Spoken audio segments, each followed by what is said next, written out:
O'Reilly! You've got questions? O'Reilly Auto Parts has answers. Need a pro you can trust? We've got that too. No matter what you need, our professional parts people have the training and expertise to help you do things right. Deep automotive knowledge, just one part that makes O'Reilly stand apart. The professional parts people. O'Reilly Auto Parts. You've worked hard for what you have. Your money, your assets, your 401k, and home. Isn't it all worth protecting? Nearly 1 in 4 consumers have been a victim of identity theft. LifeLock Ultimate Plus helps protect your finances with up to $3 million in reimbursement. LifeLock alerts you to identity threats you might miss. And if your identity is stolen, your dedicated U.S.-based restoration specialist will work to fix it. Let LifeLock help protect what you've worked so hard for. Save 25% off your first year on LifeLock Ultimate Plus at LifeLock.com/aware. Terms apply. Cartoons from present and the past. Every week will be an animated bash. What a cartoon! What a cartoon! Maybe a short but mostly shows. We'll talk, we'll analyze, exploring as we go. What a cartoon! What a cartoon! What a cartoon! What a cartoon! Hello, everybody, and welcome to What a Cartoon, where we talk all good and stuff. I'm your host, Snake Root Addict Bob Mackey, and this is an audio exploration of every cartoon ever who is here with me today. I'm Henry Gilbert, and I don't like the sound of that. Let's do it, but don't say it out loud again. It's one of my favorite lines. And today's episode is the Disenchantment episode, The Princess of Darkness. I'm actually a more way careful driver when I'm drunk. I assume that is because I've never driven before.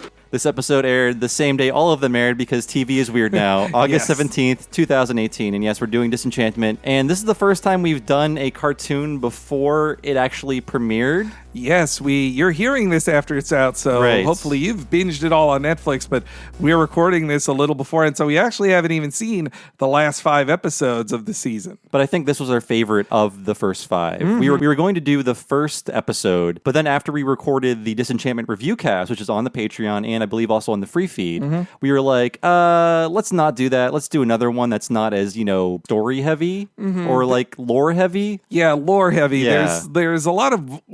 obviously, in the pilot, there's a lot of world building. And then the second episode is basically part 2 of the pilot. It's more like an hour-long first episode. So episode 3, this one, is where they kind of more settle into the groove of what the show is and who the main characters are. And it's really about getting to lounge around in the world they've built at last. It reminds me a lot of like the 3rd episode of Futurama as well, because the first 2 episodes of that really set up the world. And then the 3rd one that's when Fry and Bender move in together. Yeah, now they can play in the world. So we normally do historical info at the top of the show. Is there any history to speak of yet? I actually have quite a bit. Oh, my Lord. Okay, surprise me. But also, I'm going back over some stuff that our Talking Simpsons listeners probably know because this is a very connected show to The Simpsons. And Talking Futurama listeners, too. Yes. Especially those guys. And I should also say this is our first What a Cartoon where it's just me and Bob. So no other guests because no one else has seen it yet. That's right. They're not allowed to. Yeah, legally we can't. Netflix would get mad if me and Bob shared it with anyone else. But okay, so 1977. Whoa, what the hell? Just as folks were enjoying Star Wars, a young man named Matt Groening started a weekly comic strip called Life in Hell. And about a decade after that, he was approached to make cartoons based on it by James L. Brooks, but instead pitched some show about a family of yellow weirdos called The Simpsons. That then graduated into its own show, which I'm sure you've heard of. And meanwhile, 2 comedy writers were the biggest Simpsons nerds in pro comedy writing, Bill Oakley and Josh Weinstein, who then got hired on staff for The Simpsons in seasons 4 and showrun the show for seasons 7 and 8. Around the same time in seasons 7 and 8, Matt Groening started working on a brand new show with writer David X. Cohen called Futurama, which instead of being a family-driven modern times thing, would take observational stuff about today's life, but abstract it in a crazy way through the tropes of in this case, science fiction. I'm with you. And that would be the show Futurama, which would premiere in 1999, right ahead of the millennium. And Bill Oakley and Josh Weinstein, who by that time had left The Simpsons, actually were consulting producers on the first years of Futurama. That was sort of a one-day-a-week deal like Mike Reese has with The Simpsons now? Yeah, just kind of like guiding things. And actually, not to skip ahead too much, but on Disenchantment, Bill Oakley had said that it's kind of a reverse situation where David X. Cohen is now sitting in on their show to help him out instead of them being the mentors for him. So it's interesting. I believe he's just Skyping in to work on Disenchantment, which is awesome. Bill Oakley, yeah, not living in LA. I mean, I love visiting LA. That was great, but boy, not driving. I wonder how much he's having to fly down though. At this time as it's about to launch. That's an easy flight to do. But after launching Mission Hill around the same time as Futurama, and then working on several other shows, Josh Weinstein and Bill Oakley professionally separated. Gasp. So that Weinstein could work on Mitch Hurwitz's animated series Sit Down, Shut Up, which lasted for 6 episodes and Fox didn't do shit with. That really broke my heart when they split up. I thought it was on bad terms. Thankfully, it wasn't. They're still friendly. Of course, they work together on this show, but I was like, what? Is it Splitsville for Bill and Josh? It was sad to see. They actually, so at the time when everyone was waiting to see if there would be more of Arrested Development during that decade, I would go and learn anything I could about what Mitch Hurwitz was doing. So at the WonderCon convention in San Francisco one year, Mitch Hurwitz was there to talk about Sit Down, Shut Up, and he had with him Arrested Development mainstays like Will Arnett and Henry Winkler, as well as voice actor Kenan Thompson from the show, and Tom Kenny.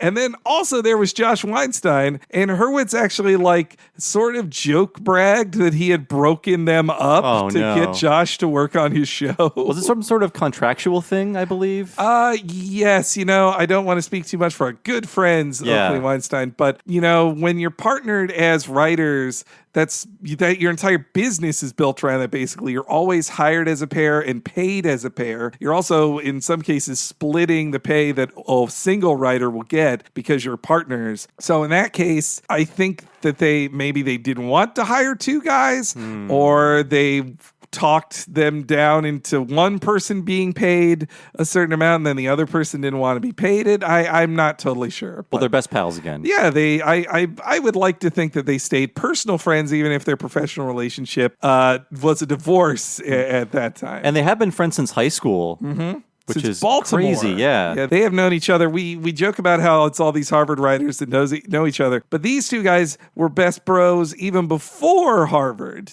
Did they make some sort of anime oath to go into the same college? They're like, we'll strive together. We'll both be comedy writers together. That's a manga I haven't seen yet.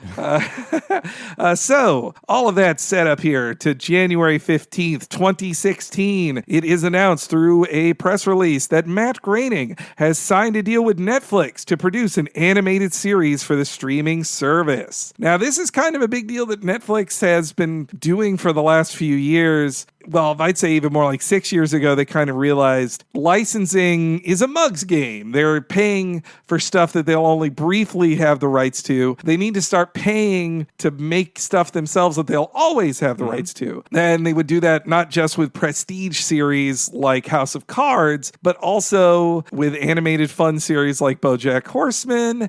And now they, for real, release more than one season of a show per week that they own. They are spending more than they make to produce so much stuff. It's like, how can you afford this? It's nuts. I think they're in massive, massive debt. Yeah, but even though everyone has Netflix. For what point? And it's also like they're spending up because now they're seeing, say, Disney has said, well, why are we licensing this to Netflix and then they get the subscribers?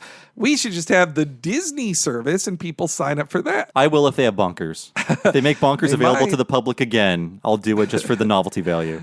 And that's the future, guys. You can maybe cut the cord on cable, but you'll still have to pay per channel, basically, in the future. I mean, I have 5 streaming networks I subscribe to now, so... Yeah, I think I'm at that too. Let's see. Hulu, Prime Now, Netflix, Crunchyroll, And Verve is kind of with Crunchyroll. It's like my Verve subscription through that. And and sporadically, though, no, I had stopped that. I don't pay that anymore. I've been getting freebies, but the WWE Network, because those guys are evil. Oh, wait, no, the New Japan Network. I pay for that too. Wow, that's just right now. There's a new cord now. You cut the old cord, now there's a new cord. It's a wireless cord. It's Wi-Fi. You can't cut that. It's uncuttable. Big deal like getting Matt Groening. That's a kind of signing that with creatives that Netflix is really going for now. They just signed apparently like 7-figure deals or even 8-figure deals with like Shonda Rhimes and the executive producer of Blackish to get shows for them. They're quitting ABC. It's like, we're not making crap for ABC anymore. We'll have a lot more freedom to make this stuff on Netflix and also cut out the middleman. Netflix too is thinking, why are we going to license Blackish or Grey's Anatomy when we can just pay the people who make those shows to make us a new show? Would you say Groening is their biggest get ever? Because I really think he is. Shonda Rhimes, I'd say now is the biggest just because she has a bigger footprint right now. But I'm saying bigger than Barack Obama, bigger than Letterman, yeah. Matt Groening. I'm not being sarcastic. I think the creator of The Simpsons is making a show for not a broadcast network, not a cable network, but a streaming service. That is a huge deal. I think we just we're so used to all of these streaming shows. There's like, another streaming show, but he is doing something for Netflix. It's huge. It's a huge deal. It is a huge deal. And then Matt Groening, who has his pick of the litter, I think, of pitching TV shows, he went with Netflix over other suitors is telling too. I'm going to assume that he can get a meeting with anybody at any time, any network. I think so. Yeah, I would hope so. So that was the 2016 news that they had just started a deal. And behind the scenes, as actually in our first interview with Bill Oakley, he at the end, when we asked if he had anything to promote, he teased, well, not now, but you guys are going to see it. You guys are going to really like this. I was like, whoa, what could this be? And it was then revealed on July 25th of 2017, 18 months after it was first announced, what the show was. And it is Disenchantment, which is taking the kind of Futurama concept, but doing it for Game of Thrones style medieval fantasy. And that's when it was revealed that Josh Weinstein co-developed the show with Groening, which means he also co-wrote the pilot with Groening, and that many classic Simpsons and Futurama writers were on the staff, which was a huge, I was excited enough, I'd watch whatever Matt Groening was making on Netflix, but Groening was really smart to get all these Simpsons vets on it as well. Especially, and I think we brought it up in the review cast, Bill Oakley and Josh Weinstein don't seem to be invited back to the Simpsons Fun Club as much as other old writers. And I'm not spinning any conspiracy theories, but it is sort of suspicious. I don't know why. They seem like great guys, and they are clearly great writers, but it's great that Matt Groening, there's no bad blood between them and Matt Groening, obviously. Seemingly not. Yeah. He wouldn't hire him if there was. It's Al Jean's our enemy. That's what I'm saying. No, Al Jean, we want to interview you. Yeah, no, this is just guessing for the outside, but it was always, interesting to me that you'd see on the Simpsons movie that all the previous showrunners were invited except for Bill and Josh, and maybe they were busy with other stuff. Who knows? Yeah, it's possible. But they weren't really invited back like some other writers were. So even Merkin was working on the movie. Oh no, he was deep into it. So it was really cool to hear though that Josh Weinstein, since he was uncoupled from Bill Oakley, they're not co-credited on it, but Bill Oakley is still working on the show, even though he has left LA and is working out of Portland where he lives and eats burgers now. I love Bill Oakley's food reviews. They're adorable. And so along with on the July 25th announcement, it was said that the show is greenlit for 20 episodes, really meaning it's 2 seasons at once. So we're getting 10 episodes this year, 10 episodes next year, and then we'll see where they go from there. 20 episodes is that's a bigger than normal order for a Netflix season of something. And we have not seen the last 5 in this first season. I don't know if there will be a cliffhanger. I assume there will be. That's Netflix SRO. Yeah. And they're sort of there's a few breadcrumbs in the first 5, like who are the mysterious figures that are watching Lucy and things like that. But I'm not seeing a direct through line quite yet as where we are in the series. There's more breadcrumbs though thrown out than even Futurama had. Though that's kind of the graduation things. Like Simpsons has no overarching narrative. It's the sitcom starring a family. Then with Futurama, you watch that when we watched the pilot again for our Patreon thing, it was telling there's the setup of Leela's family, but now we know all the answers to this stuff. In retrospect, it's going to be fun to see, like, oh, there's a shadow of something in this first episode. Oh, that character in the background there is very important later. Like, oh, that's who that was. Like, I assume, like, they're mega nerds, and I assume they're cramming all these episodes with little tidbits that we'll realize later. Yeah, I think so too. I spotted a few in this newest viewing of episode 3. I spotted a few things like, is that set up that this character looks too specific to just be drawn into the background. On top of Oakley and Weinstein, there are many other Simpsons veterans on there, including David Cohen, Patrick Verrone, Reed Harrison, and Wes Archer, who directed this episode of the cartoon. He is one of the original Simpsons animators, along with David Silverman. He's got to make 70 more episodes of Rick and Morty. What's he doing? What's he doing on this show? In that long break of Rick and Morty, he was able to direct one episode of this, I guess. I assume this is like a post-season 3 production Rick and Morty. He was working on Disenchantment. I think the timeline would fit with that because the show ended last year, or the last episode aired last year, so I could see him being done with it at that point. And not to mention, too, that they are working with the same production company, Rough Draft, as Futurama, meaning Peter Avanzino and Scott Vanzo. Though there are also some new faces in this. It's not just all Simpsons reruns. But there's comedian Rich Fulcher, who is also a voice actor on the show. And he wrote this episode. Yeah. Which surprised me upon looking at the credits again. I'm like, oh, he's a writer, too? I mean, I know he's a writer, but he's a writer on the show. Rich Fulcher is so funny to me. He is such a crazy goofball. I don't know if you've seen the show The Mighty Boosh. I have. I want to revisit it. It's been a long time. He was the American on that show for viewers. If you wonder, like, hey, why is there an American guy talking here? I think that's why he's so good at British accents in this show, too, though. I think so. And he is like Dana Snyder, who plays Master Shake, and that his voice is just naturally funny, so he can say anything and I'll laugh. Yeah. And then also on the acting/writer side, there's Jenny Batten, who, along with her writing partner, Am Dixon, another girl. Oh, they let those on shows now? Yes. They're a writing team on the show, and Jenny Batten also does some voices. And another woman on the staff is Shion Takeuchi, who comes to them via Gravity Falls, a series I really enjoyed. And then lastly, I think rounding out the writing staff is Eric Horsted, also Futurama fame. Mm-hmm. And I should mention, too, we talked to Reed Harrison about, well, he really couldn't say anything about the show, but we did do an interview with him on the Patreon. One of our first. And I think I spotted Patrick Verrone there as well. Yes. And he's like, as we learned from Talking Futurama, he's like a Superman. He really is. He's done it all. He's and he's making time for this show. So it's quite a strong lineup on it. And I'm glad, too, that they found room for new folks like Fulcher, Batten, and Dixon as well on the writing staff. And then also, speaking of returning favorites, the voice cast on this. I mean, we talked a bit about it on the review cast, but in case you didn't hear that, there's returning favorites like Billy West, John DiMaggio, Tress MacNeille, Maurice LaMarche, all big Futurama voices. Dave Herman, too. Dave Herman's there, too, yeah. They're all, and when you hear them, you're like, oh, that's funny. I know that voice. And it's also funny that they are kind of none of them are the lead roles, the lead 3. They're all the supporting cast. Yeah. So it's just like, well, what do we have the supporting cast? Oh, that's all the Futurama people.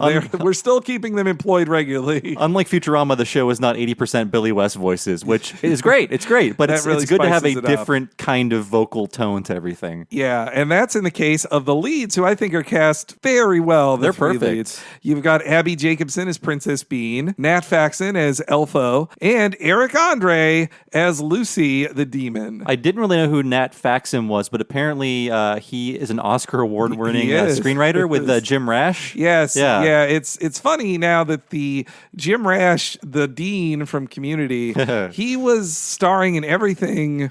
After Community, he was like the more famous one, but then they became like big time writers, and they won the Oscar from the George Clooney film The Descendants. But Nat also has been an actor on sitcoms as well, and he has all 3 of them have such a great specific voice that they also can't. We talked about that on Futurama too. You said how when they cast Billy West and John DiMaggio, they know that they're going to do 80 voices. In the cases of Abby and Nat, especially, they are so specific. They're not not doing other voices, or it'd be pretty rare that they do, kind of like Yardley Smith on The Simpsons. Right. I only caught one other Eric Andre voice in this episode. Now, Eric Andre is a semi-regular as the eye-patched guardman. Right. He's the only guy doubling up on there as far as I can tell, unless Nat and Abby have some really like specific second voices they can do. Mm-hmm. But Abby is so much fun. Like she brings so much like youth and energy to being, and it's a different character from the kind of like uptight neurotic character Abby plays on Broad City. That's very true. And I don't know if they record together, and I'm guessing they don't because nobody does anymore. But there are a few scenes in this where it does sound like they are together, like when they're having a little talk inside of her shirt. Yeah. And like they sound like they're all in the same room and they're just bouncing things off of each other. I don't know if that was improv. With the show, with all of these writers, I really doubt it was, but it feels so natural. I'm hoping it was meant to feel like improv, but it was written, then really great acting on their part there too. But Abby, Nat, and Eric Andre all have a background in improv. That's right. They are all UCB trained improviser comedians and writers. They all are professional writers too. So I would hope they give them that kind of leeway to improv, even though it's famous. Like Simpsons, Futurama are also very heavily written. Though, I say that, but they give Dan Castellaneta or Harry Shearer tons of space. Yeah, and I take that back partially, by the way, because I remember Bill Oakley told us who wrote what. When he found out that we saw the episodes, we were asking him, like, oh, who did this line? Who did that line? And he was like looping in Josh. But apparently, one of my favorite lines in this episode, it's a very long rant.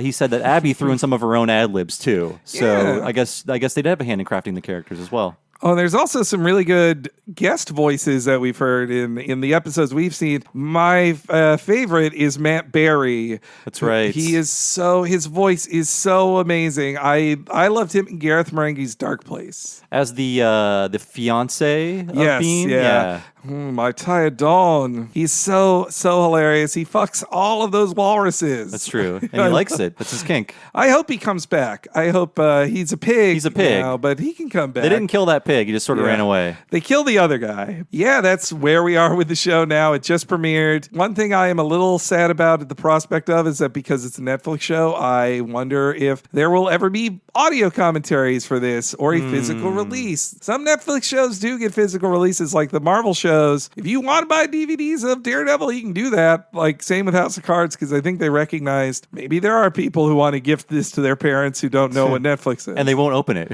Yeah, like any gift you give your parents. Yeah, exactly. That Band of Brothers still sitting on the shelf. Tell me about it. But yeah, whenever I walk into Target, I see Stranger Things. I'm like, who would buy this? But actually, I would buy this on DVD or Blu-ray because Matt Groening, when he did the Simpsons DVDs, he was like, my rule is we do a commentary for every episode, even though he stopped showing up on them. Yes, that is the rule he put in place, and the same was for Futurama as well. So I would hope that tradition follows through. I hope so too. Hey, crossing our fingers, hope Netflix lets them do that. And even the Simpsons DVDs are no longer on permanent hiatus. At least I hope they're not.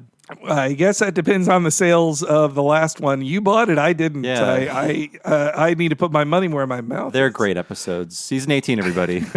And that takes us to where Disenchantment is now.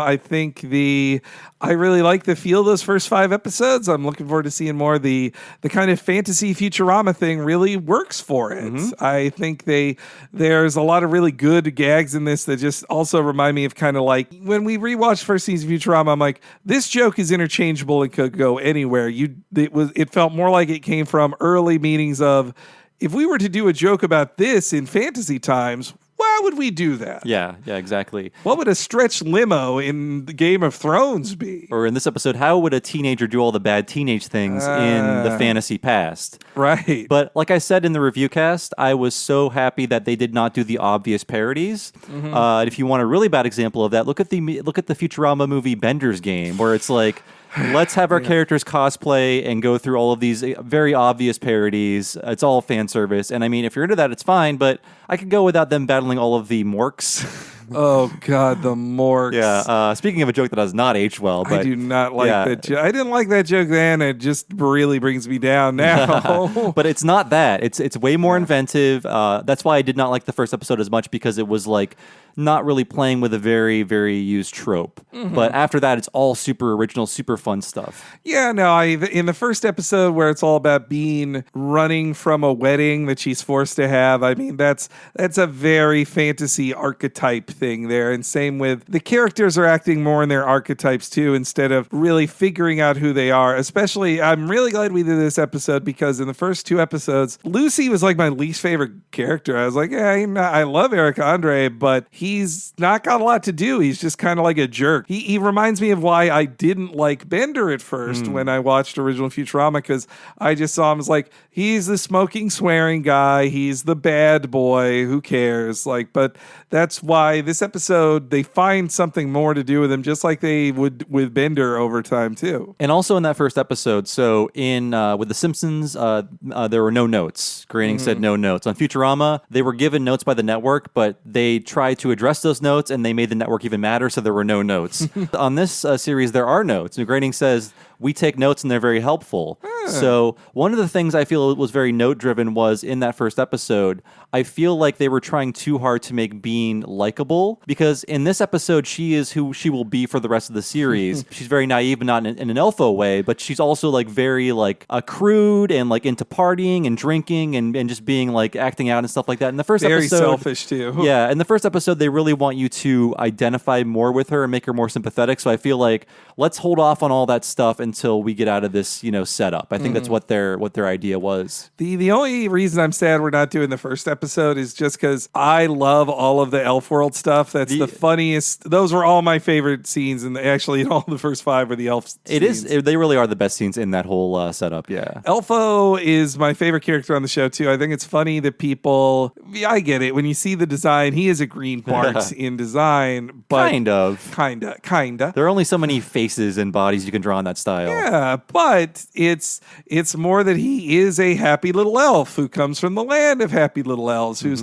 surrounded by happy people who make candy to then sell to each other for candy. And I don't think we've seen the last of that world either. No, I would hope not. I would think they had so much fun writing all the Returno and Levo and kissy jokes that... Or maybe they used up all their elf jokes. Maybe. They're like, we got to do every elf joke. He's leaving here forever. But I think Elfo as the innocent who gets beaten up and destroyed by the world, but still keeps a smile on his face is always funny to me. And it's funny what they're doing too, but I'm not into his creeping on Bean stuff. It's still very innocent. That's the will they, won't they. It's true. Guess, I mean, they never will, but I like how it's also very innocent. It's not like very sexual or anything like that. I mean, physically, is it even possible? Does he have probably genitals? not. I mean, in this episode, it's clear he likes being in her shirt. Yeah, oh yeah. But it's still fairly innocent. Well, in the second episode, he does try to peep on her as she takes her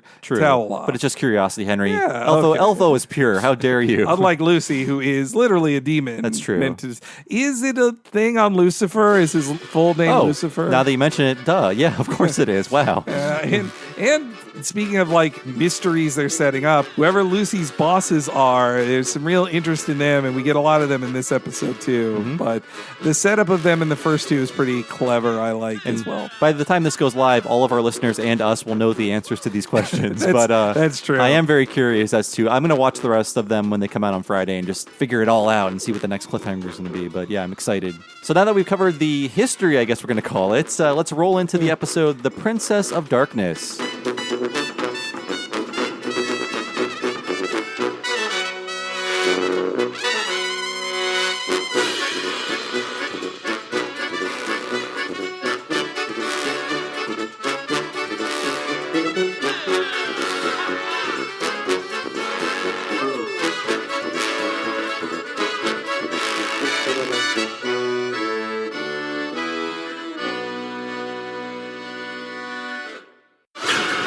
You've seen the future in Futurama.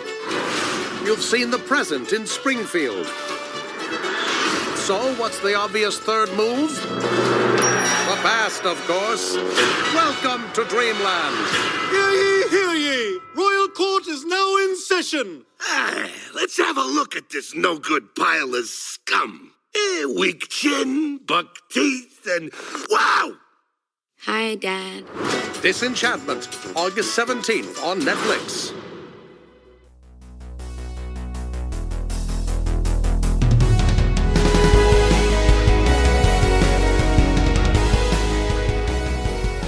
Twice as funny as Game of Thrones is this week's episode of Disenchantment. It's Henry Gilbert here. Hey, it's Bob, and I hope you're not disenchanted with this episode. You better not be. Kind of wish that was the name of it, but everyone's getting it wrong. First. If you look online, everyone's getting the name of the show wrong, and I wonder what that's going to do for their SEO. Season 2, it's like, oh, it's just called Disenchanted now. Whatever. They'd have to get the rights from Disney. That's though. right. Oh, man. They should have called it something. Well, Disenchantment, it still works. The gag still works. But what's in a name anyway? But this is What a Cartoon. That's the name of our podcast, a totally original name. Right.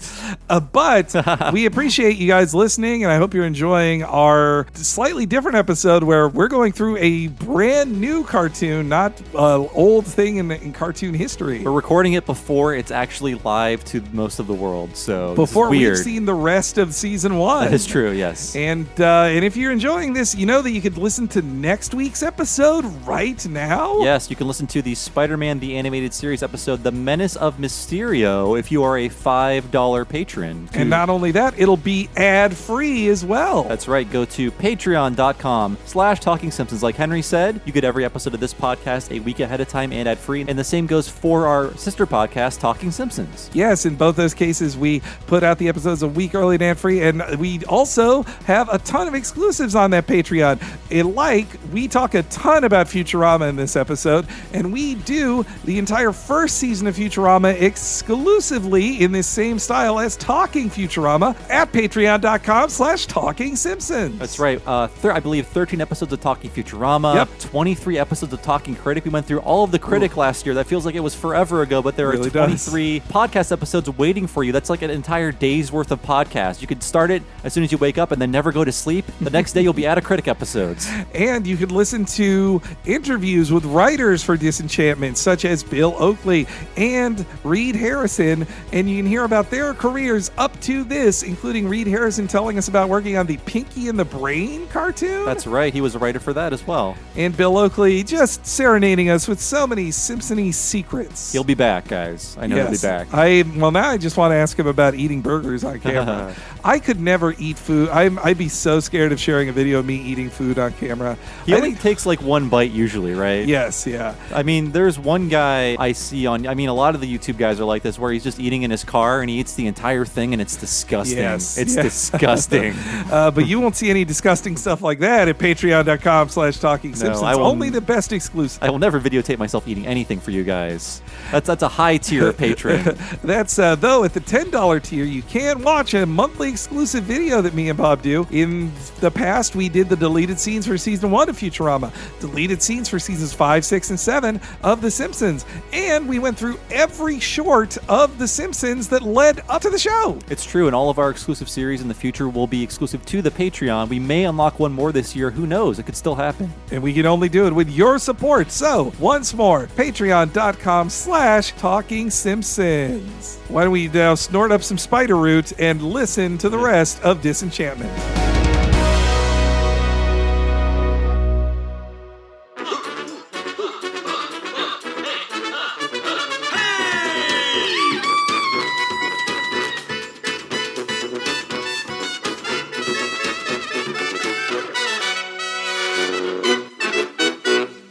Well, so this episode, it starts off with Mark Mothersbaum's really nice theme for the show. It's grown on me. At first, I was like, it reminds me much of Mothersbaum's other type of music. If you don't know him, he's the Devo guy who also has written every song in Rugrats and a million other songs. I like how raucous it is, though. It's like a party. And I also like that the opening, which intros are made to be skipped now. I mean, Netflix literally gives you a button like, hey, skip this. I don't want to watch this. So I like that despite that fact that they give a unique intro every time with specific images teasing what's going to be in this episode over the credits. And you get a writer and director credit? And is that all the credits you get at the beginning? And the executive producer. Creator, Groening gets of course. his credit in there too. And Groening is credited just like on Futurama. Groening is credited, and Simpsons. Groening is the sole creator credit, and then developed for the other folks. Less money goes to. I'm sure he gets some money. It's true. I mean, I think this is a gorgeous show, especially the background art. It's so nice to not have credits clutter up the screen for for 2 minutes. Yeah, I didn't know what that was like. I didn't know. It was just so awesome to see each time in the writing credit. That's when I first discovered it. Like, oh, this is David X. Cohen wrote this episode. Wow. Awesome. He wrote an episode of a TV show. He should just be counting his Futurama money. And same with like seeing Wes Archer on there. Him back in the Groening saddle was really exciting to see too. Yeah, and this episode looks great too.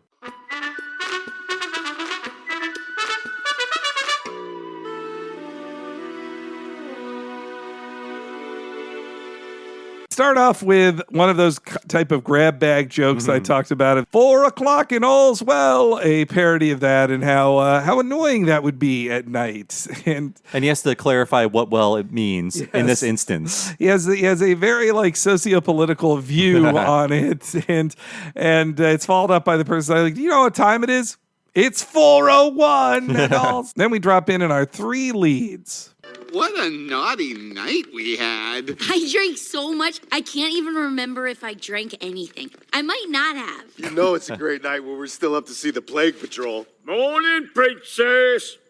I just got winked at by a corpse shoveler. I don't want this night to ever end. Well then, madame, I have just the thing. May I interest you in a joyride? Joyride? Is that like a jolly trolley or a fun run or a tingle mingle? Oh, he means that we steal it and that it's a bad idea. If my dad found out, he'd kill me. Oh, boo-hoo. Baby doesn't want to get killed by her daddy. I'm a chicken. Hop on, boys. Unless you're chickens. I do like they show the bar, and the barkeep is sweeping scepters off of the stoop into the gutter. I like, there's great tons of great visual gags in this, and tons of fun sign gags too. That it makes it feel like classic Futurama or Simpsons to me. The same kind of structure with sign gags as well. The him calling her chicken is pretty funny, and her going to steal the thing while calling her chicken is a cute little moment. I mean, Lucy's role in the series that we've seen so far is to make Bean do bad things. Yes. And I mean, knowing that going into this episode again, I realized like even in the staging, Lucy will be on her shoulder and telling her to do bad things. Just whispering to her. Or just screaming, like, steal that, do this, take these drugs. Like, no, not much whispering. I take that back. Pretty much just shouting at her. It's funny how many times you can notice that Elfo is on one side and Lucy is on the other. And it's such a just smart, rich dynamic to be like, well, you have Bean as this character, and she has 2 tiny enablers with her. One telling her to be lame and innocent like Elfo, and then Lucy who actually inspires her. Actually, it's more like Lucy makes her do stuff, and then Elfo says, I don't know, guys, and then she does it anyway, because no one listens to Elfo. Yes, the good part of your conscience is a wiener. Exactly. And it also kind of evil too, as we'll see later in this. Sometimes I'm watching this and thinking like, well, in Futurama, we didn't realize that this one-off character would end up growing into something else. So I wonder if Corpse Shoveler in the 4th season will get his own episode as well. He's going to be like that Sal guy, probably. Yeah. Like one of those characters that just keeps popping up. Scruffy. Or Scruffy, wow. Maybe not that high tier. Let's talk about Lucy's design. There were moments when I was rewatching and just pausing like, wait, how does this turn work? How does this action work when Lucy is always drawn as flat? It's just faced one way or the other, and if Lucy turns, there's no in between on that. It's just it flips. It's a snap. Okay, I didn't even think to do like pause through that. Yeah, I guess they did it so well that it didn't look off. No, and kudos to the animation team at Rough Draft and all the others on it that they are able to make it work. You said when these images first came out that you're like, that Lucy especially is such a Matt Groening drawing. It's like ripped right from the pages, and I know that sounds redundant because these are all technically Matt Groening drawings, but then other artists clean them up and make them, more applicable to animation. But that is a straight, like, off-the-page Life in Hell Matt Groening design. And I like that Lucy can even point at stuff with his arrow-like tail. Yeah. It's like he does when he points at the carriage to steal. And that somebody doesn't like getting killed by her dad. That's a great little tease there. And when they go on the run, that's when the we get to see what the cops are like in Dreamland with a candlelit siren and them making the donkeys constantly braying is so funny. I'm glad they knew when to lay off that. It wasn't constantly throughout the entire scene, but it was played just enough to be funny. I love that they, for no reason, do things that happen in modern times, such as there is no reason to make a walkie-talkie noise when they don't exist, and yet they go... I love that. And the chase is fun. Speaking again of people that look like they might matter later, the group of people crossing the street that stops the line, they look so specific. I'm like, are these guys showing up again? It's like a procession of movers, and they're also carrying one guy. Yeah, it seems one important looking guy. Yeah. But it's also the tropes of a car chase in this wagon donkey chase. And I'm also glad that when they did the big jump that they resisted using like a direct Dukes of Hazzard thing. Yeah, that's more of a Family Guy choice, but they did do slow-mo, which is always fun in animation. And when they crash, we also get to see Lingonberry. Lady Lingonberry. Who is related to the Lord Lingonberry, who was killed by the elf blood in the second episode. And she does not drown because we see her later in this episode. So that's good. I think they're like, let's not have Bean kill anyone that's innocent in this series to make her more likable, so they let Lady Lingonberry live. It's tough. She kills, in the first 5 episodes, she's responsible for some deaths of, not exactly completely innocent people, but people who are not trying to kill her. Not They're not innocent enough. It's a good gag in the 5th episode where she says, like, I've never killed anybody before. They're like, and the I'm drowning, I'm Elfo. It's a cute little exchange. It's a good smash cut to the title card. Yes, it makes it even funnier there. And so then they are sneaking back into the castle, and that's where we get another hilarious Elfo. I'll never not laugh when bad things happen to Elfo, even when it's so obvious a bad thing is about to happen to him. If anyone asks, just be honest and say she was alive when we ran away. Some might say her cries for help were a cry for help, but I think she was just being an attention hog. Oh no, we're locked out. Okay, remember, the trick to not getting swept over the waterfall is swimming upstream. Got it. Now what's swimming?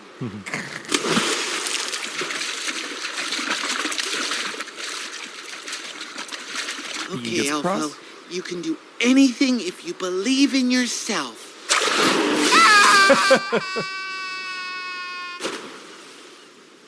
It was so nice of that swarm of crabs to drag me ashore. We find out Lucy is eating the shells and throwing away the meat. Not the meat.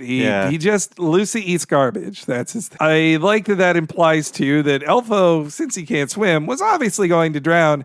And the only reason he didn't drown is because crabs were tearing him apart to pull him to shore to eat him. He's covered in wounds. But again, they're playing with the tropes of how would a teenager act out in this past fantasy world? So she stays out too late with that horse donkey chase. Yeah. And she's also locked out of the house because she gets there way too late. So she's got to find another way in. Instead of sneaking in a window, she has to swim through a moat. That's the first time somebody has fallen off of that conspicuous waterfall that's in the show. I have a feeling that's going to happen a few more times. You see it a lot. And one thing that made me angry, I say, is that in the promos for the show, they used this scene, but they didn't have Elfo go, "What's swimming?" Yeah. They just had him say, "You can do anything if you believe in yourself." And then he goes over the edge like, you need that "what's swimming" thing to make it funny. Yeah. Otherwise, it's just a character getting hurt.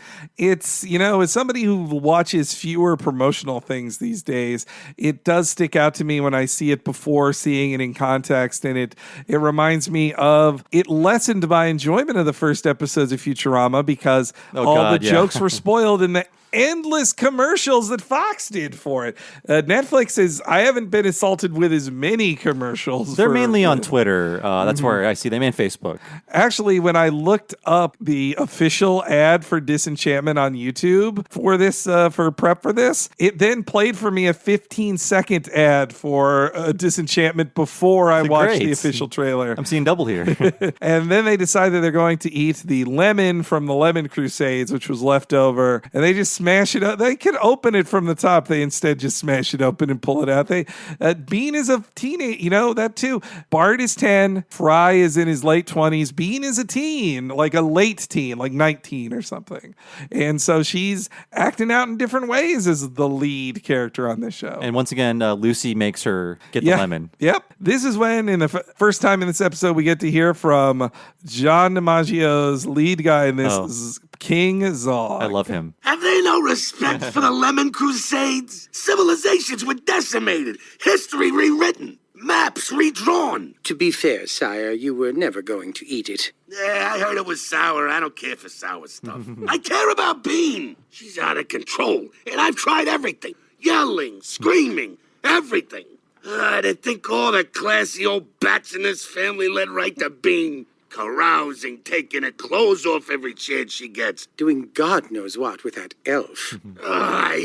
Bean hasn't been the same since she lost her mom. Dagmar, you are my perfect queen. Regal, kind, talk all good and stuff. Not like Reptilicus.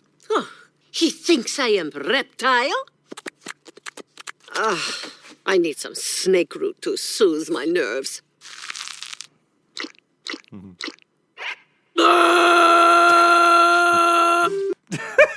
The scene just cuts after that. But yeah, I really feel like John DiMaggio is channeling someone he knew growing up in the Bronx or wherever he grew up. It's such a great voice. Reminds me a bit of Mr. Panucci. Yeah. Plus 20 years. Come on. Yeah. No, actually, he grew up in Boston. Oh, Boston. Okay. You're right. Because of baseball arguments. Yes. Yeah, they're very silly baseball arguments. But Zog, I think Zog is even drawn to kind of look like DiMaggio as well. A little bit. He does, again, look like another Matt Groening style drawing that they didn't change very much. Like you said, the doodly bobber on his head. Just like Nibbler. Yeah, but in the John DiMaggio features are especially the red mustache and red hair and kind of stockier frame, though. John DiMaggio, big red, he is tall. Like Zog is short. It's something I caught for the first time in this. His attendant, voiced by Maurice LaMarche there, he normally stands fully tall when he's not around Zog, but when Zog's there, he has to be like even more than Mr. Burns, hunched over to meet Zog in the eye and not tower over I think it's him. Also like him being obsequious. If I can use another Simpsons word. Like he has to be like at the king's level or lower, Yes, yeah. And this also was the first time I noticed that the attendants to him... Oh, yeah, they look just like Akbar and Jeff from Life in Hell. I was thinking the same thing, yeah. And they don't linger on them for too long. You can just barely see them trailing behind the king holding his train or cape or whatever you want to call that, I guess. Yeah, I wonder if they're going to be like the owls in Futurama, not commented on for a while, but they're there. They're right there, Akbar and Jeff. Season 3, they get their own episode. And just Zog is so funny. Just that he sounds. I saw one reviewer put it this way. Forgive me, I forgot, but he sounds like a Mets fan who became the king of this country of Dreamland, and just ways like talk all good and stuff. Dagmar. It's a great, hilarious choice to have a king talk like this, and I love it. In fact, one of my favorite lines comes from this episode, and it's all. I mean, the joke is funny, but the delivery that he does is so great. We'll get to it. And it's also he's so mean to his second wife, calling her Reptilicus. Yeah, but that's some more. I want to know this. This is what's hooking me. I want to know this story. Not only what happened to Queen Dagmar, Bean's mom, but also why did he marry Reptilicus? That's not her name, but the new queen. And Tress MacNeille plays her so funny with kind of a Natasha type voice from Rocky and Bullwinkle. Yeah, and I want to say this is not what they're going for explicitly, but I do get a real Ivanka vibe from her. Yeah, the bored, sort of kept woman who resents her rich asshole husband. With a fail son around them too. And just, he think I am a reptile?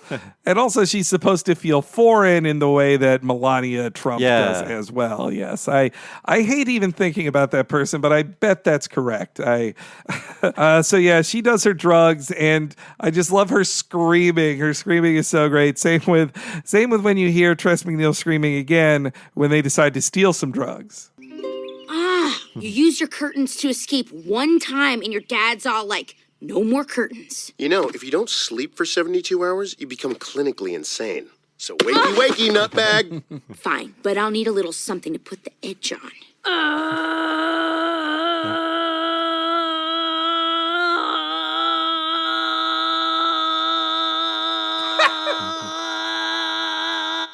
I need Una's little helper. Oh, does she have a friend like me? Nope, she has no friends. She has nothing in her life except a drug that makes her happy. Now let's go steal it.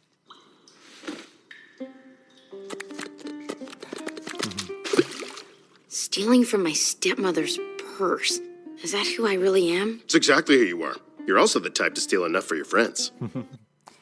Again, stealing from your parents' purse, another bad teenage thing. Yeah. Bringing back to old-timey Oh, times. you're so right. It's so relatable, even though she's a princess above everybody else. And this is also this is the bathing area we saw in a previous episode where it's set up that like, it's just communal bathing. Like, no, you just bathe together. The genders bathe together. It's very open-minded in that way. Mm-hmm. And the way she slithers into the pool too is really funny. Hiding all of her nudity. Yeah.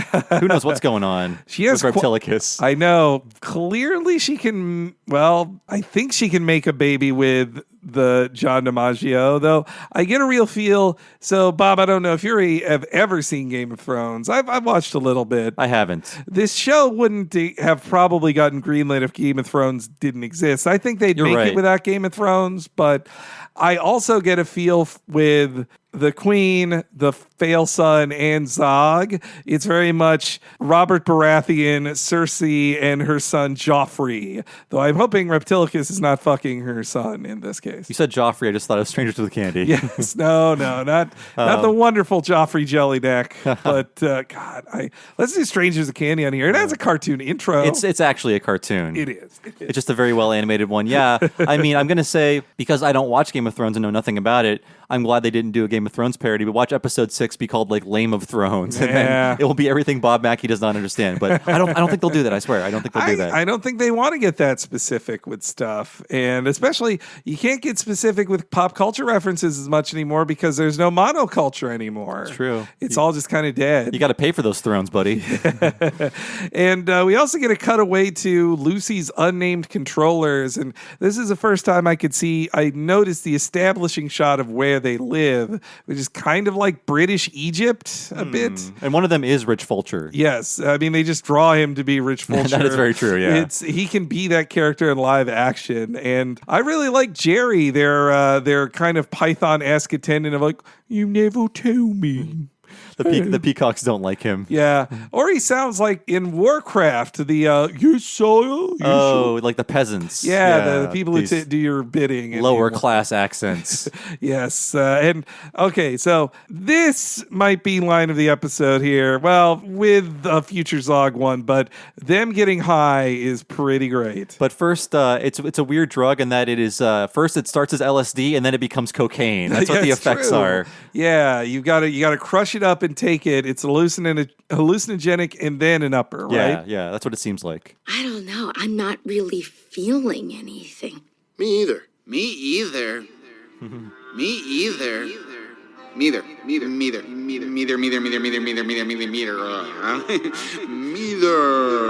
What's happening? Wow, my God, you guys, we should start a band. Yes, we sound amazing. We'll fix up an old carriage and tour the country, playing what we want to play. Never selling out, never splitting up. Elfo, you're out of the band. What the hell? We're a duo now. The fans didn't even notice. Lucy, you fell off a balcony, or were you pushed? We'll never find out. Dreams come true, because I am a solo act now. The fans love my voice. I have dreadlocks, but then I shave my head like a true artist. Why is the crowd booing? Oh no, I'm the talentless one. Elfo, you came back. Lucy, I thought I pushed you. I mean, we're together again. Let's get out there. We're back on top. Nothing can stop us now. Oh no, I have cancer. What? I dedicate this next song to the memory of Bean. There's so much going on. I love how it starts with their unrhythmic clapping, and they're just staring off into space and like clapping their hands. And that's why she thinks they should start a band. Also, the really amazing, I call this a real Futurama joke in terms of how the sentences take a sharp turn. It's like, never splitting up. Elfo, you're out of the band. What the hell? Or maybe you were pushed. Who knows? Lucy, I thought I killed you. No, we're back together. Yeah. But I love when characters immediately contradict themselves. That is such a Futurama thing. It's so great. Yeah, I also it only took 3 episodes for a drug trip. It was like the 9th episode of Futurama before they had a drug That's trip. right. So, when he got high, he was jacking on. He was jacking on, yeah. But in this case, I love the me either.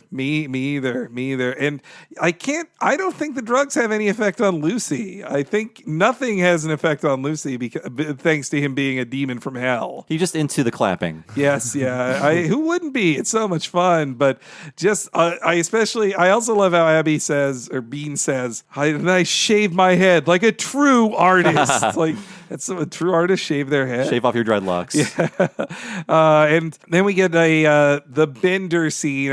Lowercase b Bender scene. It's a montage, right? Yeah. All the things they do on their trip. Elfo fights a cock. Yes. They steal armor and they go on a parade. And one of the suits of armor has Elfo and Lucy both in it, stacked on top of each other. And with Elfo coming out of the cock piece. That's right. Cod piece. No, and then she shoplifts from 7-Eleven, opens in 7-Eleven. That's a great joke. Yeah, I love that. The sign is spelled Roman numeral 7, Roman numeral 11. It's great. I mean, Roman numerals for 7-Eleven, that's funny enough. But then to say that it has been open since the year 7-Eleven, even funnier. Those aren't their hours. And that was when they do their kind of Russian nesting doll of stealing, because all he needs is to put it under his hat, but then she also puts Elfo under her shirt, which he certainly enjoys. He likes it. Yes. I also think Elfo, a couple times this episode, in the first episode, it's set up that Elfo is so light and also weak that he kind of can't do anything. But in this case, like, he beats up that chicken. He also beats up a dude. Like, he has kind of magical strength when Elfo needs it. Matt Groening would call that rubber band reality. It's also a huge cheat. Yes, yeah. Hey, either way, it's fun. And so, while on this bender, Bean makes some new friends. We've heard about you. Word round the gutter is you're a right proper villain. Of course, I'm not threatened by that. Women gotta support women. Crime is male-dominated, innit? If this world were run by women, there wouldn't be so much crime. So our crime, yeah, is one for the ages. A real legendary caper. We could use your help. Well, I'll have to confer with my associates first. Guys, do you think we should do this? I've never done anything bad before. I've never done anything good before. I want to be bad. I always admired Bad Elfo. Bad Elfo doesn't really exist. I would rather hang out with Bad Elfo. Okay, I'm gonna tell them yes. That was a yes, right? Yes. I only got in trouble once, and Daddy Elfo slapped me on the bum. Yeah, we're open to it. God, that scene where they're all talking inside of her shirt, that really feels like they're in the same room or they're improvising or something. Especially the him talking about his dad spanking him. It feels like he's making it up as he's talking, but it's so funny. Yeah, my dad spanked my bottom. Yeah, they kept it, and I also don't think they'd write him to say bum. Like, he would use a euphemism. Yeah, but it's so funny, and his just pauses as he's making it up. That does feel very made up for the time, and just that extra long pause as Bean just ignores what he just said of like, okay. Yeah, and the other line he says that I think is also could be ad-libbed is like, I've always admired Bad Elfo. Yeah. Bad Elfo doesn't exist. Bad Elfo doesn't exist. Eric Andre also, God, I just love him so much. If you folks haven't watched the Eric Andre show, you're missing. I'm sure you've seen the clips of it out there. These thieves, I love them so much and I hope they come back. They don't get killed in this episode, and I think they're such a unique and great idea. And I don't think the joke is punching down or anything like that. No, they're all so much fun. Yes, you're a right proper villain, okay? And one of the characters, their dad died in the Lemon Crusades. We learn later. I want to hear more about those Lemon Crusades. I also like his the just huge dent in the head of the Rich Fulcher one. It tells a story. Yeah, I think those guys will be like. I think we've seen our new Clamps in these characters here. Yeah, I'm sorry if I constantly. This is its own show, but it's true. I am viewing it through the lens of Futurama because it's so new. Most of the same people, though. Come on. Yeah, give me a break. It's its own show. So they're gonna just steal some potatoes, and then Lucy makes it worse again by suggesting they rob the tomb of her family. Not even robbing the castle. Yeah, which would be conceivably easier, I guess. Yeah, I would think. Just open that door and walk on in. Instead, go into the tomb. And it's also where they set up again Dagmar and how much she misses her mom. But don't see Dagmar's corpse, though we don't not see it either. If she is dead, she could be right off screen and she just didn't get to her mom's corpse. I think it's very telling that they don't show her, though. I mean, there is a statue of her that leads down into the tomb, but we don't actually see her. We see the grandma. Yeah. But I do like how when Bean is stealing from the corpses of her relatives, it's like she's shopping. She's walking around with a basket, just picking things up and putting them in the basket. Yeah. It's really cute. And that also, talking about the family, that takes me back to when they show when they show Zog looking at the portraits of the previous queens, and you see that his mother, who we'll get to know more about in a second, but Zog's mom has red hair like he does, and then Dagmar has white hair like Bean has, and that's in hair color in Game of Thrones with the Zog character is actually very important for trying to show who the parent of him is. It's actually what proves that Prince Joffrey isn't really Baratheon's son. So I don't know if the science really checks out on that, though. Look, if I trust that Ned Stark did all the right... okay. It had shown that in the Baratheon line, they had only had black hair, and then the first son, Joffrey, has blonde hair, then it proves he's not the father. Check his roots. They don't have hair dye. I wonder, man, what is hair dye? That's another great gag. The wig scene gag in the second episode. You can see Fry's hair in that wig set. Oh, as really? well. Okay, damn. I didn't see that. Keep an eye out for it. There's tons of, just like Simpsons Futurama, they stick in a ton of gags in the margins there. But yes, it's time to steal from Beba. Yeah. Oh, my sweet Beba. Remember when you used to sit me on your lap and tell me stories? Well, I'm in a gang now, and I gotta take your crown and your necklace. And didn't you have a... Sometimes when you pull off your grandma's jaw, it really makes you stop and wonder, am I doing the right... Come on! This is a burglary, not a family reunion. Okay, that's everything! Whoa! Think of how many potatoes we could get with this. All right, guys, if I spend any more time with my family, they'll start asking why I'm not married. So, you want to drop me that rope? Just so you know, I would have done the same thing if you were a man. Now!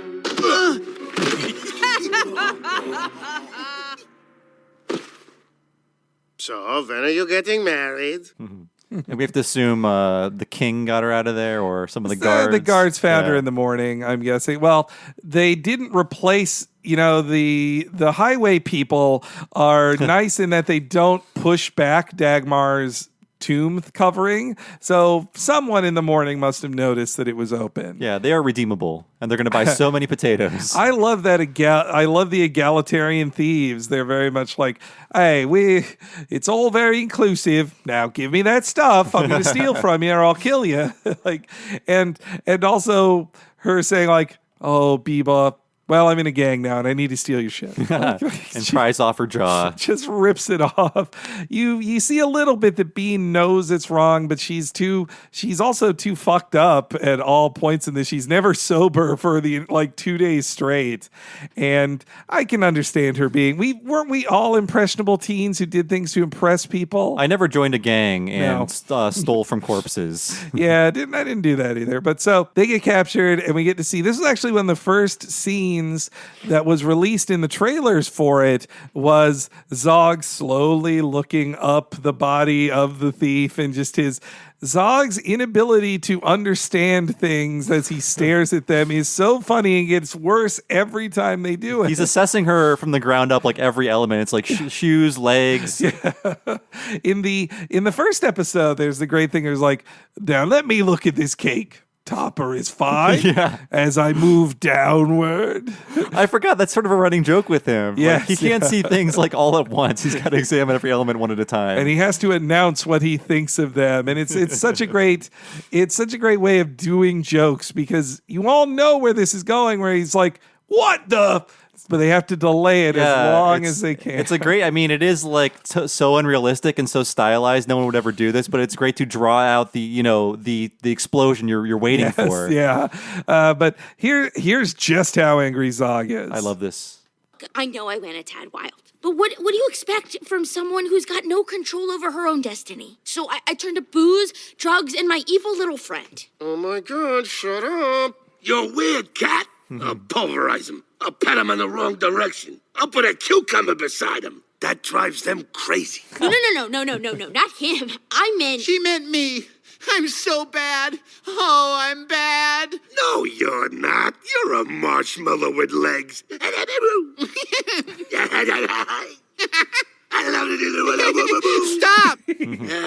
Well, I got into some shenanigans in my day, but my mom never lost her head.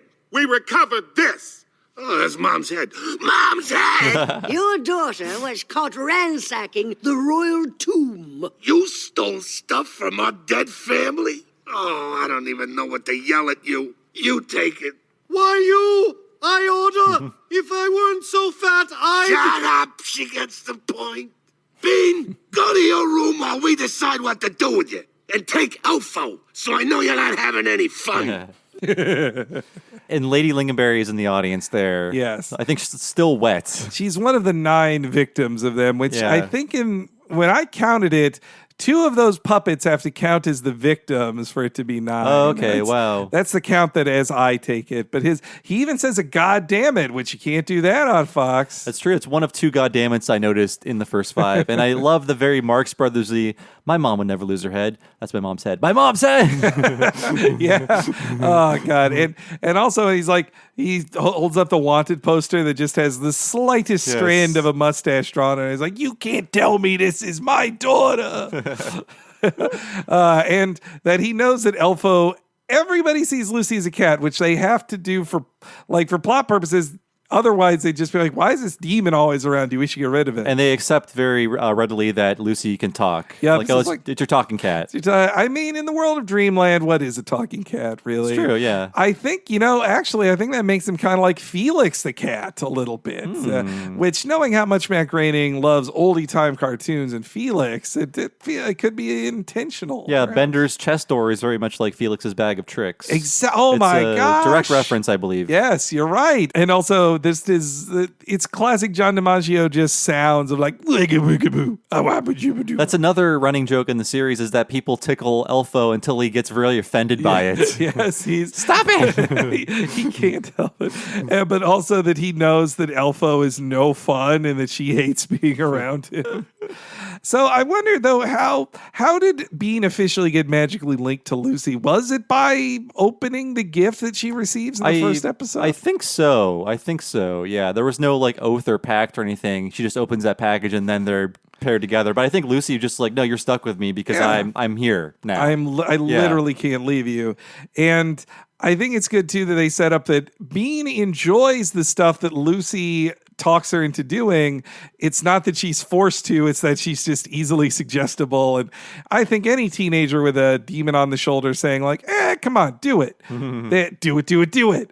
And then meanwhile, Elfo is just such a lame-o who loves licking rug fuzz off of lollipops. Yeah, Lucy sticks his lollipop to the ground and then goes back for more. It's like, oh, this is actually pretty good. I love the King's line. She's a one-man wrecking woman. Yeah. And that's also in that we get to hear the Eric Andre eye patch guy saying like, your first mistake was teaching her to read. And this is when we get Billy West entering the scene as the Merlin as such. Does he have a name, this character? I haven't caught. Yeah. I apologize, listeners. I don't know.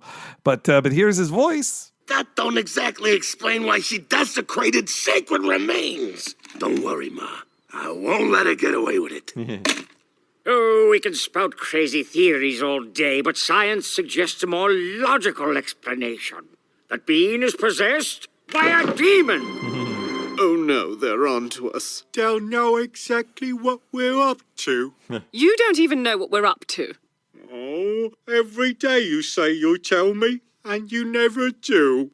I wonder if they're going to use him to eventually explain what they're up to. It's like, okay, you do need an idiot in the room to, give exposition, or actually to absorb exposition. In a future episode, he might say, like, you never tell me, like, okay, here, we're going to tell you, this is why we're doing this. Or he'll find out on his own, and we will absorb the information. I think we're going to learn a lot more about Jerry here in the future.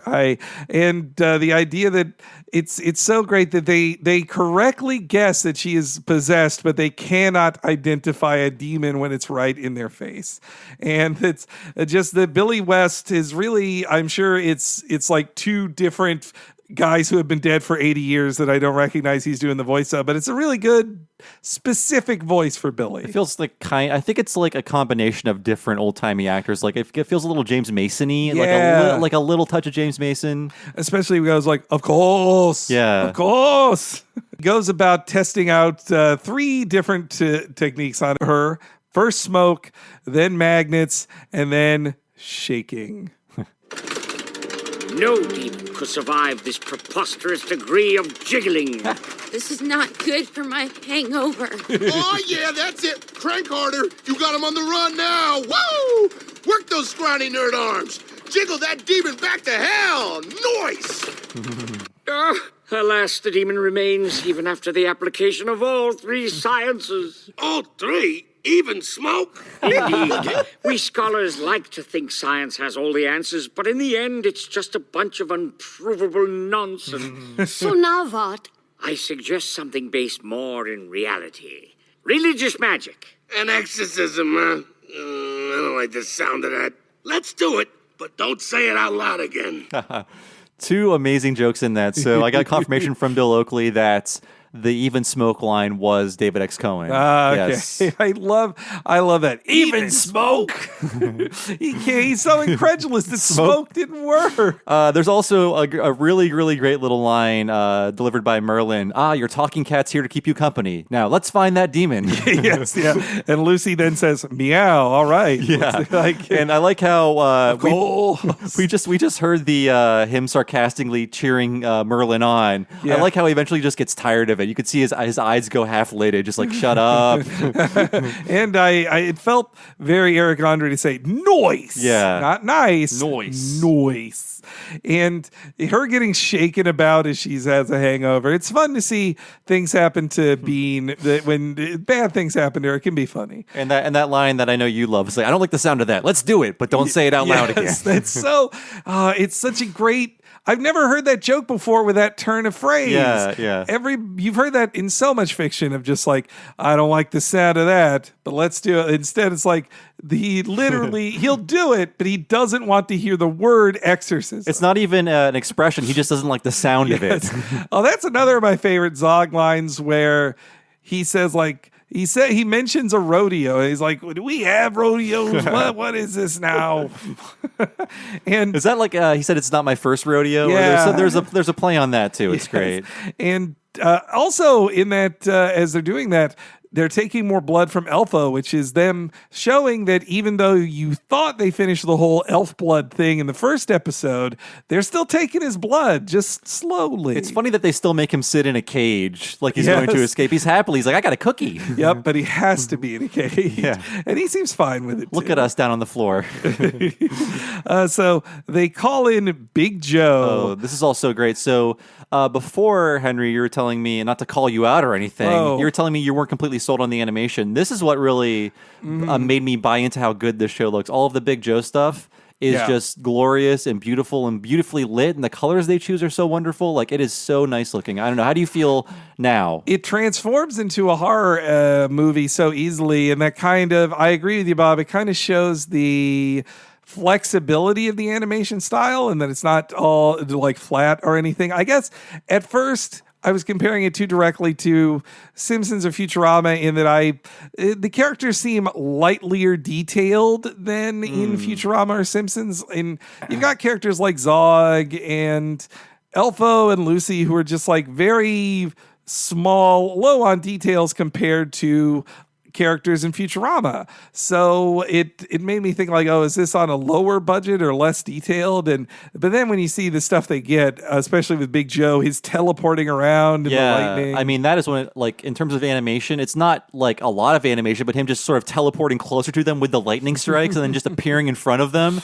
It's I get that a lot. I also wonder, is Big Joe is funny, but he's also kind of evil. Does him being sort of evil, or at least dogmatically righteous, make actually the demons the good guys? Well, I mean, they technically kill him, so there has to be some sort of justification there. So I think you're right. I wonder how they're going to get away with murdering Big Joe, by the way. If that should ever come back to haunt them when the equivalent of the Catholic Church in this world finds out that the princess murdered him. I guess really Elfo is the final killer of Big Joe. Well, I mean, we'll get to it, but Big Joe does try to kill Bean. That's true. To find the demon, so he's a bad guy. What I also like with this bit here is that it shows the flexibility of this fantasy parody in that this also becomes an Exorcist parody. They're not too direct. Well, a couple parts a little bit direct, but again, I mean, they do a few of the I would call obvious jokes, but they do new things with them. They could have done all of the Exorcist stuff, but they play with it in new ways. Yeah, and it also shows that in future episodes they could just do more direct film parodies or TV parodies, but then have it be through fantasy, and it would totally work. And but yes, the exorcism begins as Big Joe arrives in the room. Fear not, princess. I will soon have the demon out of your body. Nobody in this body but us princesses, man. Oh, wait, just one princess. Me, Princess Dia. Oh, God, what's my full name? Damn it. I shall soon cast thee out, demon, with these sacred tools. You're a sacred tool. Jokes are a sign of fear. A fear that is well justified. Hold on. There's something I've always wanted to try. So cool! I didn't even know that the human body could do this. It can't. Out! Get out! Be gone, damn you! Ooh, sounds like some quality exorcism. I was talking to you! Nobody talks to me like that, except my daughter and my wife. And now you. Another great. Oh, I love the king so much. So what I like, the joke idea is the arrival of the exorcist is what makes Bean get possessed because Lucy has to hide inside of her. So pre-exorcism, she's not possessed, but when the guy shows up, she's like, oh shit, I got to get into Bean. She's more like being suggested to by him all the time, but never officially possessed, and they only do it to hide. And it's not even by Lucy's choice. It's a magic spell done by his bosses. It is interesting to see that Lucy is ultra confident throughout the entire series, but this is something that actually makes him afraid. This was the moment this whole sequence here is when I finally really liked Lucy, and it's that little bit of humanity or just the dropping of his harsh exterior that lets you in to like him. That's what I really love about this part. And same, him afraid of the weirdo as his owners call him. Yeah, and I really love, in terms of animation, the great pose that Bean is in with Lucy peeking out of her mouth. Yeah. She looks like some sort of weird Muppet creature, but it's a very funny drawing. And her reaction to having her neck broken, I guess, of the spinning head. She bounced back from that. Yeah, Also, right before Big Joe comes in there, this was the first time I noticed on this viewing that Lucy is sleeping like a cat on top of the covers with him too. He is living the life of a cat as well, and the way he screams at Zog of just his.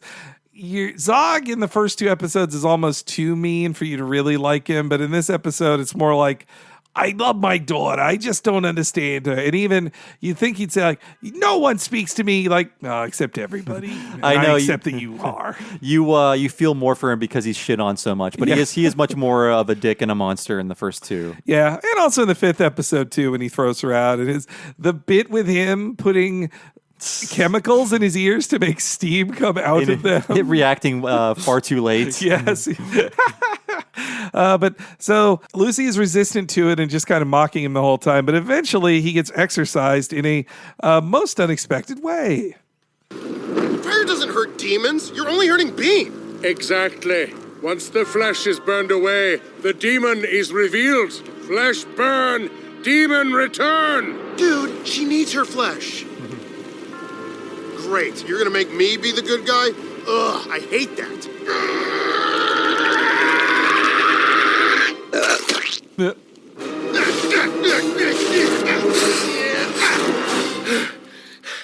I saved your life.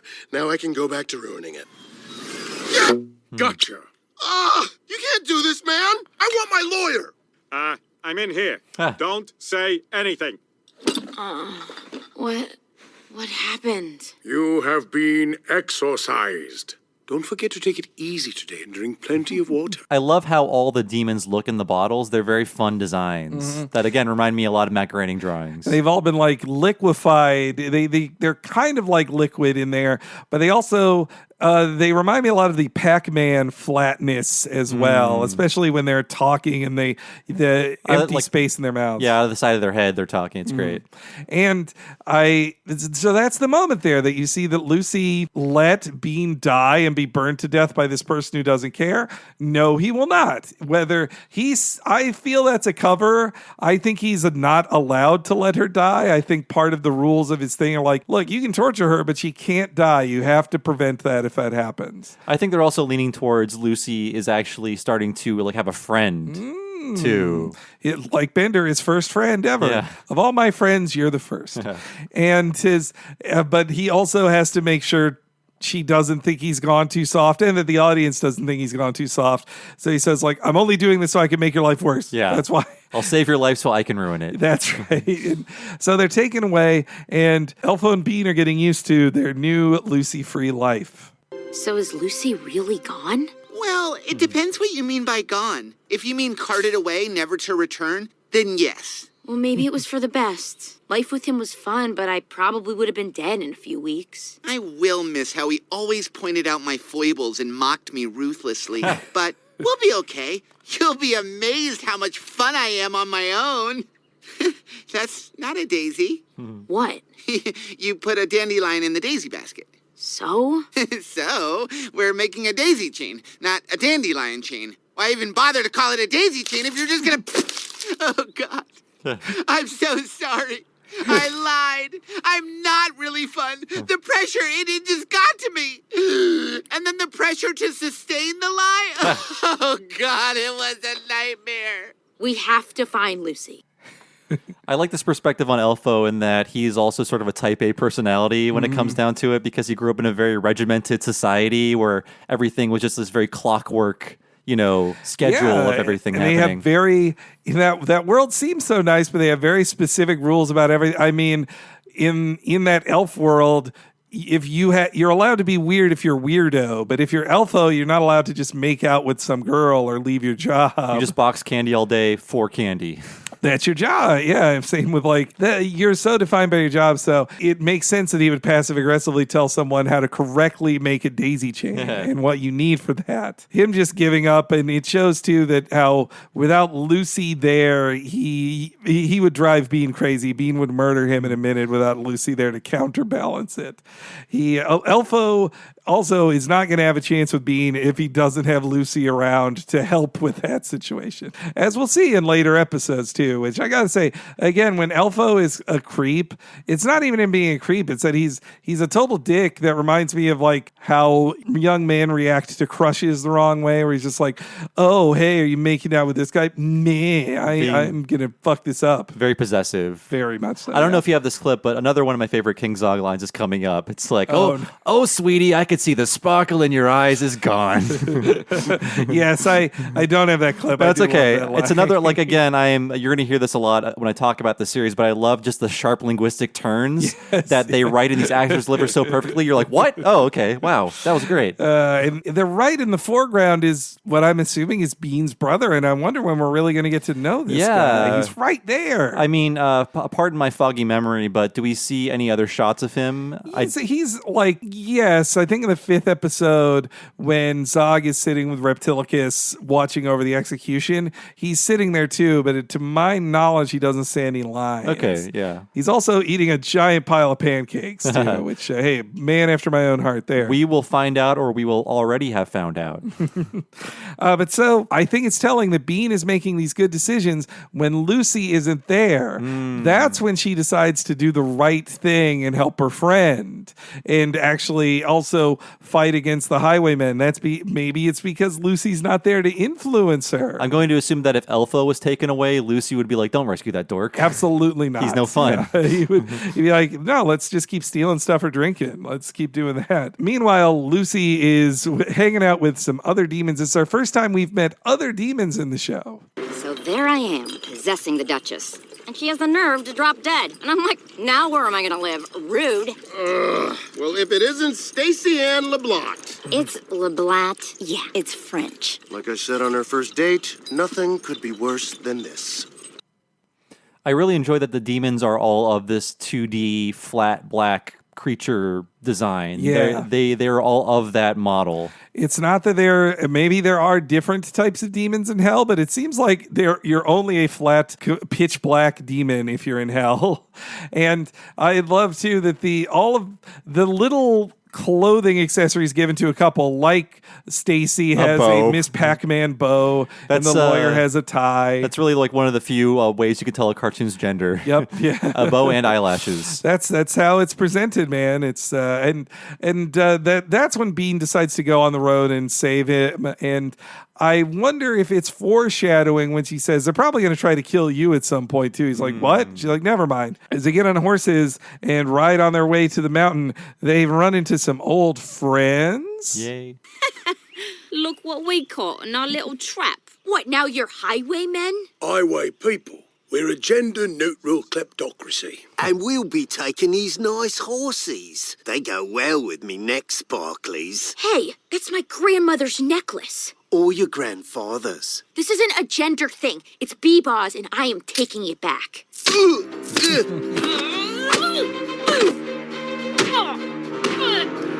lot of punches. I'm so sorry. I'm normally a nice person, but we really need to save our friend. And we're in kind of a hurry, so... I really enjoy how the one highway person is trying to make this into a bigger philosophical argument, but she's like, no, that's literally my grandma's. Yeah, it's not, I'm not saying this is not a gender thing. That is my grandmother's, please. And I was glad they didn't die because I hope these guys come back. They're funny as hell. Yeah, it would just be too wasteful to kill them off. I feel like we haven't seen the last of these guys. Even this season, we haven't seen the last of them. And even though they're gender neutral, the, I guess, woman of the group, if that's what she identifies as, I don't know. She's got a real Leela style bracelet on, I noticed. Yeah, that's true. It's also, this has more action than I expected in general in the show. There's at least one big fight per episode, and that begins with Bean is introduced in a giant fight scene in a barroom brawl. Just so you know that she can hold her own in a fight, even against a guy as scary as Big Joe. This is like so unfair. I never got to haunt a house or spook a dog or get married or... Please put me out of my misery. Prepare to be put out of your misery.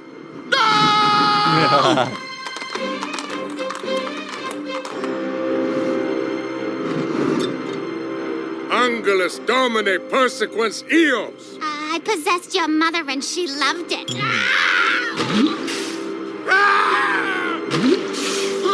You just killed my lawyer. You won't be needing him anymore. Your appeal has been denied. Wait. I love you? Big Joe, I love you. Cursed are those who consort with demons. Bean saves Lucy and risks her own life to do that too. I'm also thinking of the demon science. So fire can't kill demons because we see Lucy literally sleeping in a fire. Yeah. But this lava can? What's going on here? Well, this is Mount Piping Hot Suckhole, and it could be a Lord of the Rings reference. Oh, yeah. That Mount Doom is a special lava mountain that can kill magical things. Oh, it's a real special mountain. Way to go, Tolkien. I feel like they get to come up with a better joke than Piping Hot Suckhole. I don't know. I have Mount Flaming Suckhole on my maybe that's on my okay. notes. All Flaming Suckhole. Okay. It's just fun to say. But again, in terms of animation, The lighting in this show is just so well observed and so just it just feels so like glowing and warm and rich, and especially in all these scenes where they're all lit with lava by the lava. It's so great. Yeah, and the little poof that the dead demon gives is pretty fun too. And I think too it's really good book ending of plots in this episode that. Before she can save Lucy, Bean has to defeat the highway people that she had originally befriended. She needs to get revenge on them first, which I really like. Yeah, and I'm trying to think, though, this is a 28-minute episode. If this were a 21-minute TV show, like, what would we lose from this? Yeah. They could cut out the entire highway people scene. They could cut out so much, but we get all these extra great jokes because they can go up to 30 minutes. Yeah. I wonder if they are considering if it could be broadcast, if they could cut it down or not. Oh, God, I hope not. No, that's the great thing about Netflix and other streaming services that the show's as long as it needs to be. Like Simpsons very specifically has to be like, no, 22 minutes and 30 seconds, and then shorter as they need more commercials in the future. That's why you end up with my hated syndicated episodes of The Simpsons. Rah! They're a stain on this earth. But I also have to say that, so before we observe there's a direct Exorcist parody. Coming up, there's a direct Raiders of the Lost Ark parody. Oh, yeah. And you mentioned that they can only really reference the monoculture because culture is so fragmented now. And I like how they are not going, again, they're not going for the obvious stuff. This is not just a reference in the past sort of thing. They are trying to not be as reliant on this as many other series would be. Yeah, totally. And that comes at the end of this confrontation here. It's all over, Big Joe. I got the bottle and the knife. Well, I got whatever this is. Elf. Throw me the bottle, I'll throw you the elf. Thank you. Okay, catch. No! You haven't defeated me yet. Now you have!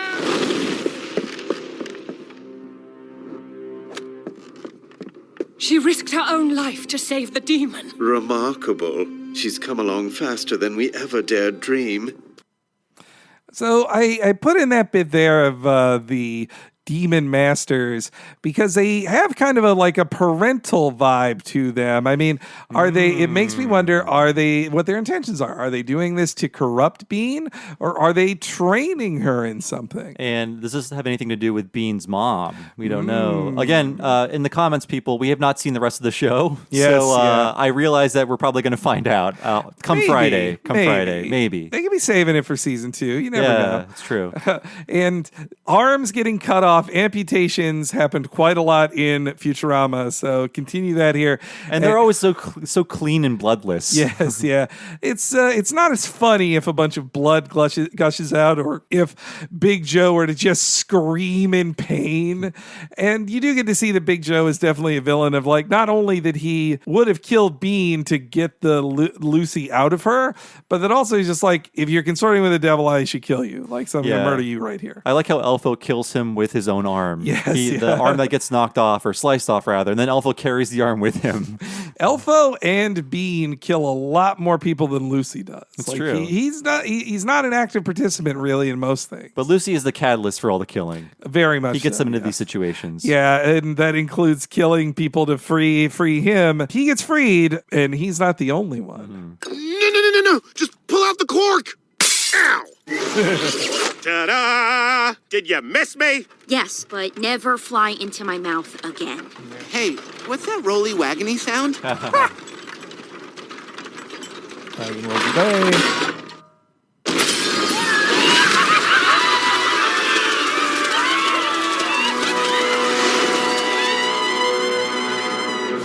Well, at least we saved Lucy. But we released evil upon the world. A happy ending for everyone. And I assume we'll see more of the payoff to this in future episodes. What if there's tons of people possessed by demons and that all around Dreamland? With how the episodes sometimes hook up to each other, I was surprised the next episode wasn't about the demon aftermath. Yeah, that's true, because 4 goes right into 5, but not so much here. But I still love the free. It also shows that no good deed goes unpunished in the world of Matt Groening's morality, really.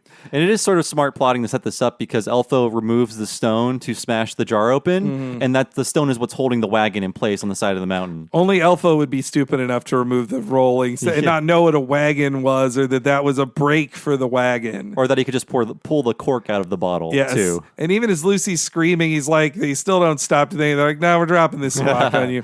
Well, because Lucy takes no physical damage normally, so he just goes, ow. Yeah. And then he sort of just reforms around it. Yeah. And it's a cute little line. Animation-wise, I love that it's a zoom in to one of the demon tails to just go to black. Yeah, it's great. It's really good. Yes, so Disenchantment, C-.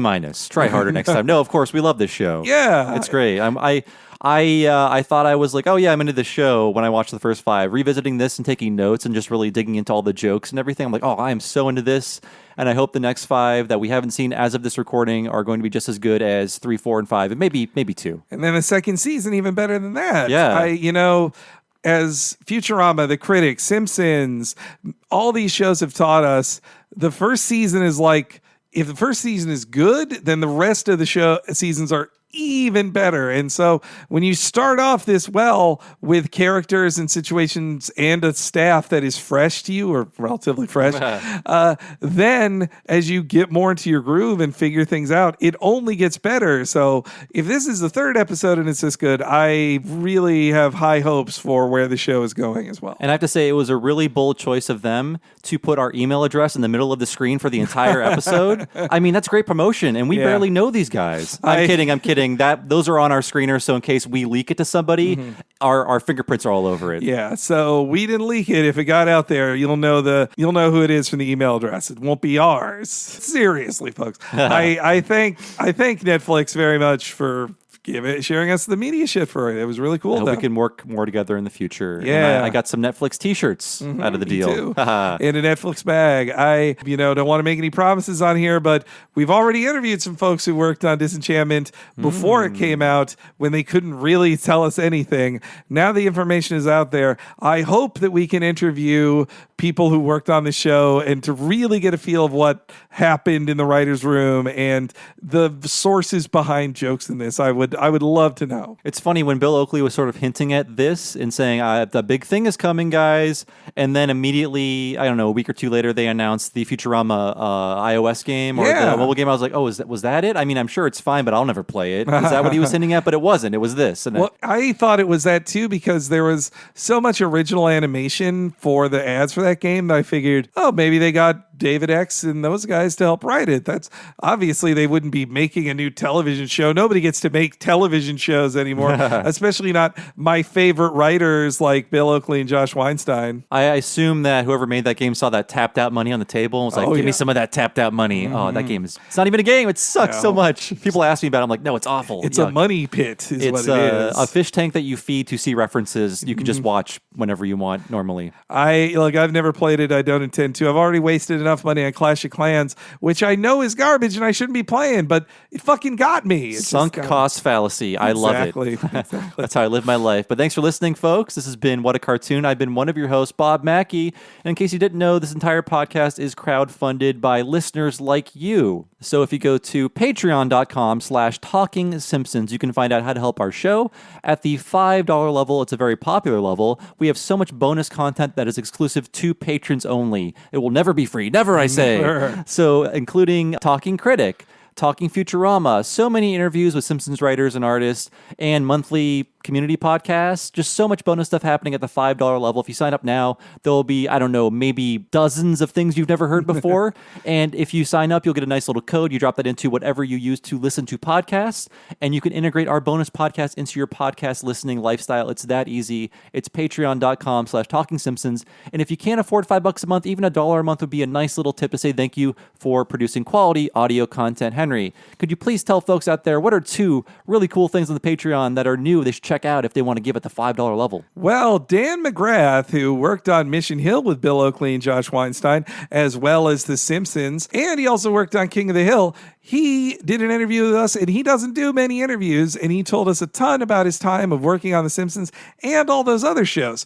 Plus, if you guys want to go back into the interview archives of the over a dozen interviews we have available on the Patreon, if you listen to the Bill Oakley one and the Reed Harrison one, that was during production on this show. Listen to all these subliminal hints Bill is giving us. They're peppered all throughout. Find all the clues. He said on that one, he's like, I have never been as kept to secrecy as much on something as Netflix has kept me on this. And it worked. There were no leaks. Yep, there weren't. Yeah, we never saw art until the official art leak. So way to go, guys, keeping it secret. But yes, that is patreon.com/TalkingSimpsons. Please check it out and help us out if you can. And as for me, I'm Bob Mackey. I said that before, but I just want to let you know again. I'm Bob Mackey. You can find me on Twitter as Bob Servo. I have another podcast, by the way. I have so many podcasts. One of them is Retronauts. It's a classic gaming podcast. Every Monday, go to retronauts.com or look for Retronauts in your podcast machine.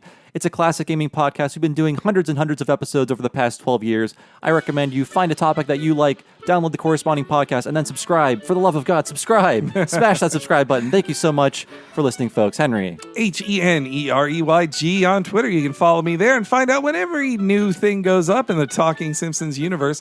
Plus, sometimes I have fun exchanges with folks like Josh Weinstein and Bill Oakley on Twitter. So check all of that out there. HENEREYG. Thank you so much for listening, folks. We'll see you next week for the Spider-Man the Animated Series episode, The Menace of Mysterio. We'll see you then.